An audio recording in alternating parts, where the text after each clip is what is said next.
சரி, இப்போ என்ன சொல்றான்? அத்தனை பேர் புகழ்றான். வாயிலிருந்து கிருபை உள்ள வார்த்தை. அடுத்து 23. இப்போ யாரை பார்த்து பேசுறாரு?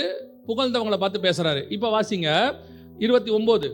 எழுந்திருந்து அவரை ஊருக்கு புறம்பே தள்ளி தங்கள் ஊர் கட்டப்பட்டிருந்த செங்குத்தான மலையின் சிகரத்திலிருந்து அவரை தலைகீழாய் தள்ளிவிடும்படிக்கு அவ்விடத்திற்கு கொண்டு போனார்கள். இவங்க யாரு? இப்பதான் புகழ்ந்தான், இப்பதான் சொன்னான். என்ன மாதிரி வார்த்தை, என்னமா பேசுறாரு? கிருபை பொருந்தின வார்த்தைகளை பேசுகிறார். அவர் அவரை நோக்கி இப்ப சத்தியம் பேச ஆரம்பிக்கிறார்.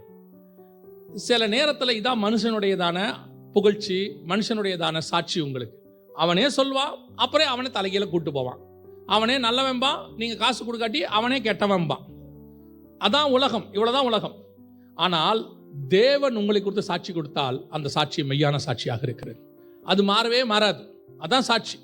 இப்ப நம்ம எதுக்கு ஆசைப்படுறோம்? மனுஷ சாட்சிக்கு ஆசைப்படுறோம். ஆனால் ஆசைப்பட வேண்டியது எதுக்கு என்று சொன்னால் தேவனிடத்திலிருந்து வர வேண்டிய சாட்சிக்கு நாம் ஆசைப்படணும். அப்பத்தான் அந்த உண்மையான சாட்சியாக இருக்கு.